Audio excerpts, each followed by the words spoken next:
everybody. Good morning. At least it is in my time zone. Welcome to the WOLFGUARD Zone, where we help educate business owners on what to expect of their IT. And that can be of their internal IT or outsourced IT, but basically we just want to help and educate however we can. Today, our topic is going to be having to do with phishing and keeping you and your staff safe. So we have some good material to go over there. And as well, we have Gary back. Gary, I'll let you introduce yourself again.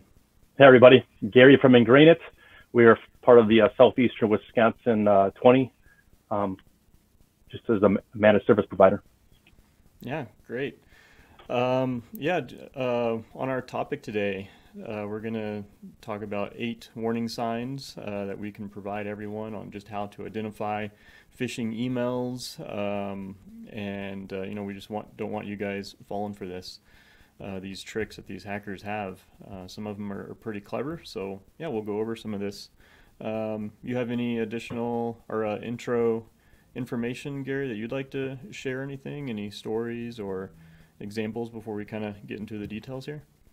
I mean, I'm the biggest throwing you under the didn't give you we'll hop into the specific aid, but I think the biggest thing is when you have the right service provider, you actually have a mechanism in which to submit questionable items for review, so you don't have to feel like you have to make a decision, and whether it's right or wrong, you have resources that can actually validate that stuff. And we get our customers do that all the time. At least every other day, there's a request that comes in for, hey, would you look at this email? I think it's legit, but I just want that second set of eyes on it. So your partner should be able to do that for you. Yeah, for sure. And then, which we've covered kind of on other live stream videos, but anyone that you have should be giving you at least 5 layers of security, to help keep you covered, because nobody is perfect, and stuff happens. We're gonna your staff. I see the staff at a company being really the last line of defense. If it makes it through all these other security measures, then it comes down to that email arriving in that inbox for that staff person, and do they have the knowledge to do the right thing or not click, and keep your company safe. Yeah, and of course, multi-factor authentication, definitely one of the biggest preventions from this type of attack. If it does get compromised, at least they can't take it all the way to becoming shadow IT in your cloud service. Yeah, for sure. Cool. Well, I have a PDF here that I'll provide everyone an address so they can download it themselves at the end of this live stream. But I'm going to share my screen here just to show this to you as we cover it. So this is something too that, like I said, you can download. I'll give you the address at the end, but you can post it up in your kitchen, pass it out to your staff. But yeah, titled, "Don't Get Hooked" by Phishing, 8 warning signs to help you identify a phishing email. I'm just going to zoom in some here on these main points. And Gary, feel free to just jump in. Sure. I'm going to kind of go over some of these, and if you can bring up some examples too, that'd be great. But yeah, one of the warning signs is just an email addressed vaguely with dear valued customer or salutations. It may not have your name. Maybe it's just dear sales. Or sir or madam. Yeah. You see a lot of. I remember I'll call it the old style phishing, years and years ago, that my parents actually received a physical letter in the mail, from the Siberian prince and all that. And I can't remember what the salutations was there, but it just kind of made me recall that. It was just very vague and not, direct. Like they don't actually know who you are. They're just trying to get your attention. Well, what's funny, this tactic has actually been around for a long time. In the early 2000s, there was actually the Nigerian prince scam, right? Where they would send you an email asking for money. those things haven't changed. Just the mechanisms in which they can more quickly produce and scale those out have changed, Right. to make it more effective. But the concept of getting somebody to respond quickly because of social mechanisms is still the number one method they gain access to your data, your systems, and that kind of stuff. Yeah, yeah. And that kind of leads me to the second point here. The subject of the email will be very urgent, or threatening language such as, your credit card has been hacked, unauthorized login attempt, account suspended, act now, or, that kind of stuff. Or we took control of your webcam and we've been watching you for the last 30 days and we have, video on you. Yeah, yeah. I mean, any of that would grab anybody's attention. Yep. Yeah. Back to the Siberian Prince example, you could be offered a lot of money for kind of no particular reason, just click here, click this link. Just looking at the email itself shouldn't really trigger anything unless you're really behind on just general technology. But, they want you to either reply to that email or to click, a link. Right. I mean, the old adage applies, right? If it sounds too good to be true, it's probably too good to be true. I mean, there's no such thing kind of as easy money when it comes to the internet, unless, of course, you're a YouTuber or something, right? Maybe then you can make money, but you're not going to make it by a click of an email. That's for sure. Yeah, yeah. There's, this one I've seen being a little bit harder over the last couple years, but just, poorly written emails, unprofessional. Maybe they use the wrong, spell a word wrong for that particular, sentence, or just not proper English. I've seen some phishing emails where they actually have done pretty well on using the correct English, or not pronunciation, but spellings or just the right. I don't know. Right. You know what I'm trying to say. Yeah, I mean, I think the poorly written emails. It's funny. They were very, very prominent and probably the number one kind of visual inspection mechanism you could do to determine whether or not this was a phishing attack or legit. And even though people fell for it, a lot of people didn't just because of the language. But, products like Grammarly or everything else, AI, right, artificial intelligence, have made those emails much better than they used to be from an English perspective and makes them more believable. Also, as they frame specifics like trying to mock Microsoft Office 365 or, look like they're the IRS, they've gotten very good at trying to mimic some of the language in that. So the poorly stuff is there, should be a sure indicator. If you see poor language, you can be 100% certain it's a phishing attack. Yeah, it's kind of one of the biggest, easiest to find signs. One of my friends the other day was telling me about a email he received from Amazon, and saying about unauthorized transactions on his credit card. Click this link to view these these transactions to verify them or not. And he was asking me, I don't even know if this is legit. I said, well, what's the from email address? And so on our next point here, the sender address might look strange or doesn't match. It did not say from Amazon.com. It was just like garbled different words and characters, and I mean, it was just real obvious to tell it was a fake email, But sometimes you're just looking at the name, the display name of the email, and you got to click, by the from address to actually see the address itself. Yep. Yeah, I mean, the key is for sure, there's different mechanisms in email. You can't just look at the body.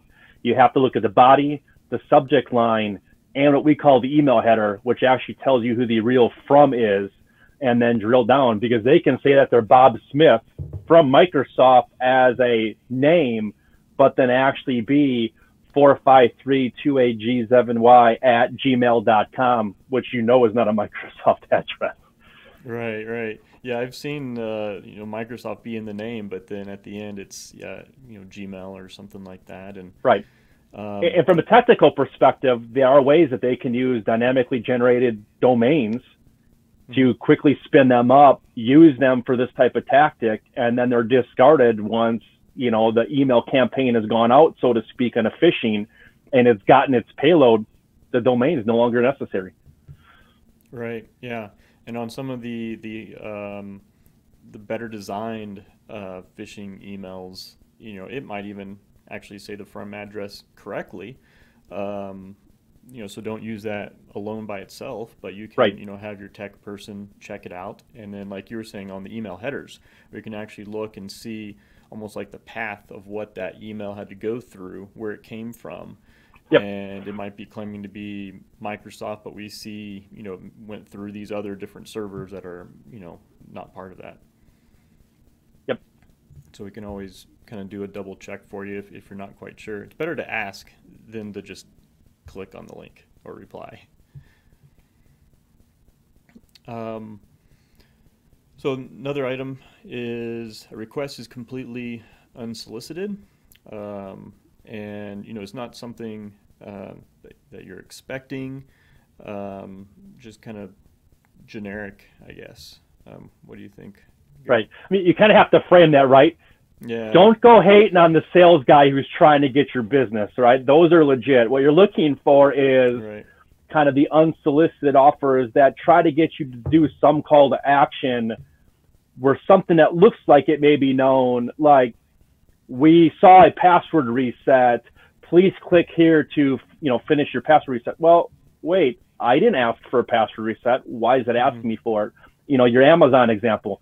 How many times have you kind of witnessed that where you get this email saying, we noticed somebody tried to access your password, so it gives you the call to response because you think that's what it is, but did you really change your password or didn't you? If you didn't, well, maybe it is a legit issue you got to deal with, or maybe it's, again, if it gives you the link that says click here to change your password, you may not want to do it.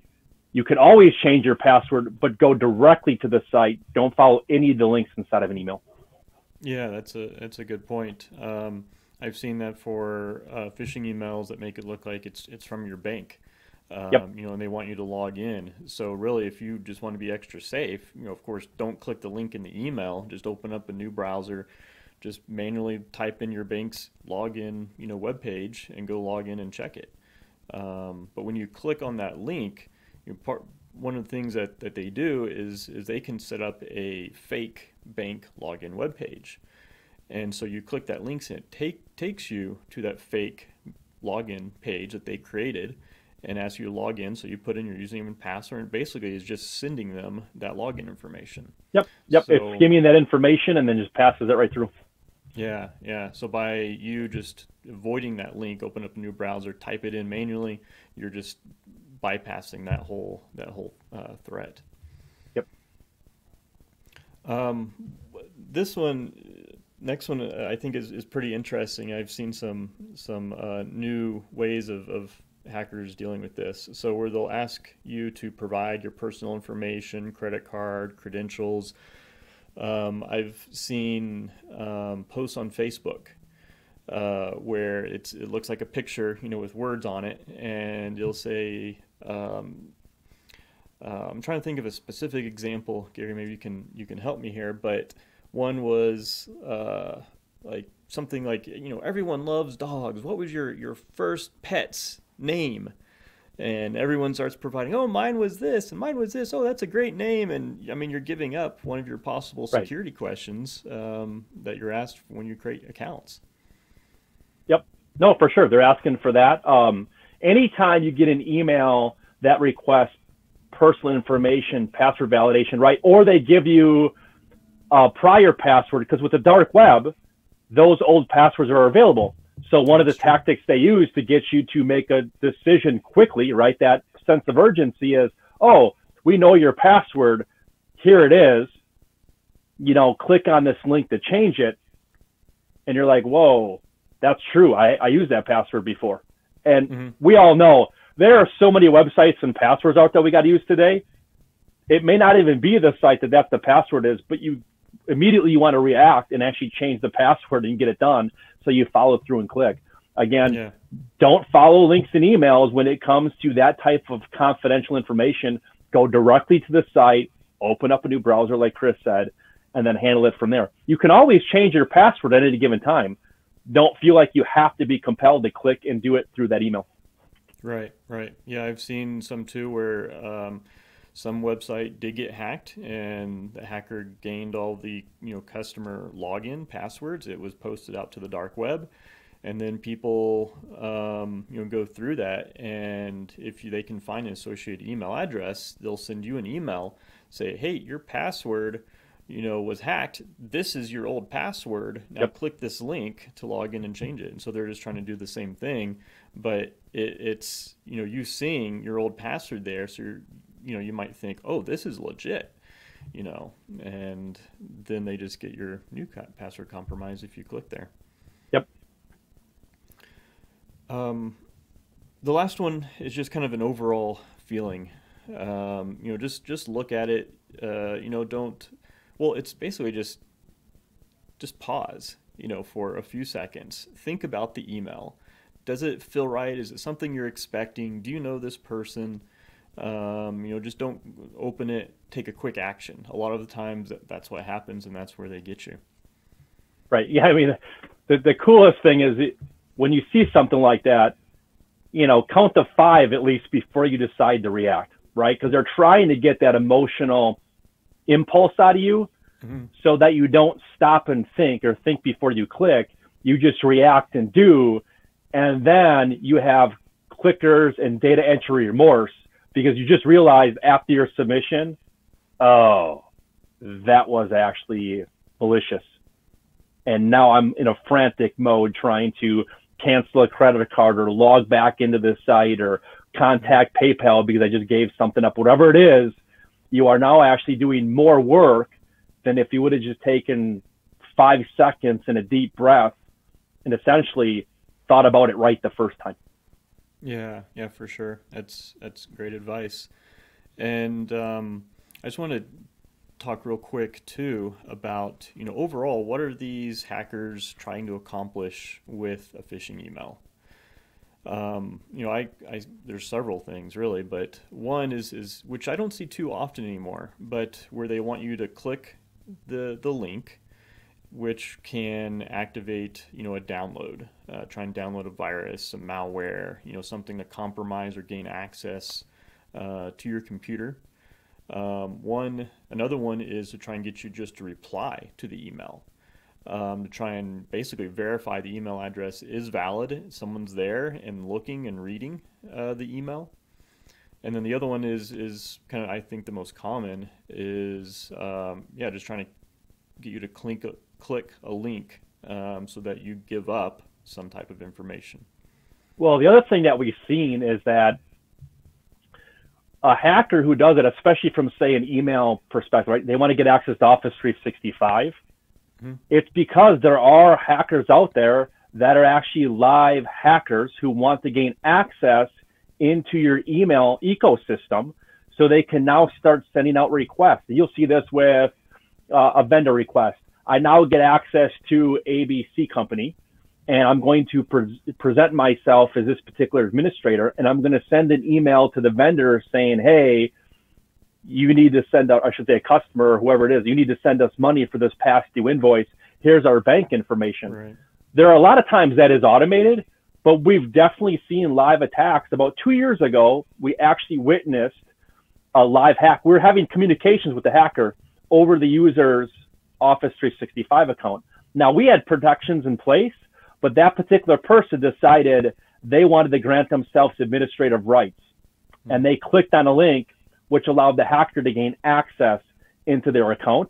And the hacker set up an API.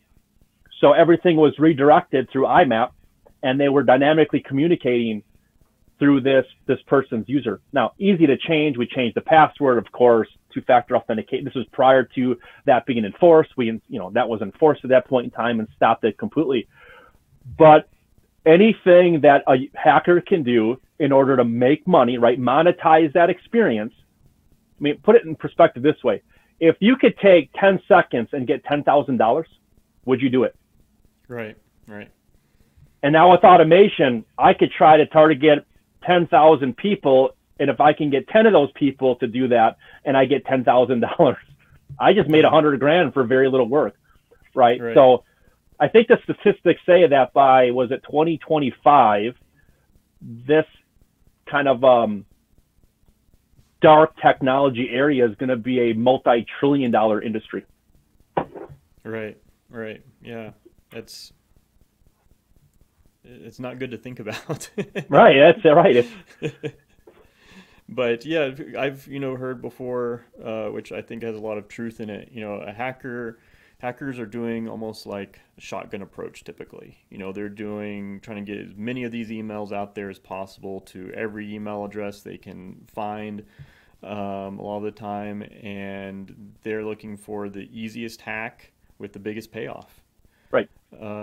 It's almost like, think of someone that's just lazy, that's trying to make money. What's the least amount of work they can do to make the most money? That's what they're going to go after. Right. And surprising, like I said, the Nigerian prince email was in the early 2000s, if not, the late 1990s. But that tactic of trying to target the social mindedness of a person, right? They're carrying this, is still apropos today. There's still some social dynamic and sense of urgency that this creates, which bypasses all fundamental security systems in order to get a end user to take an action. Yeah. And again, right, the whole think before you click thing, it seems simple enough. Essentially, you're the human firewall. So your employees, your education, your policies, all those things kind of coincide to eliminate and reduce the likelihood that you're going to be taken advantage of by one of these, attacks. As simple as they seem, people fall for them all the time, which is why they're still a commonly used tactic that's used. Right. Yep. And it obviously works very well if that's how much money they're making, or the industry makes. So yeah, at the end, I think kind of the best advice is to have your IT person have the different securities in place, but to train your staff. Let them know they are the last line of defense for your company. And there's warning signs, but the very minimum, pause for a minute, just do an overall check. Does it feel right? Are you expecting it? Yeah. And the reality is, besides multi-factor authentication, there are two other things you need to do, especially when it comes to like cloud applications like Office 365. One, you still should have a good backup. Now, there are technology companies that argue against this, but if you take a look at Microsoft services agreements, there are limitations to data recovery in their environments.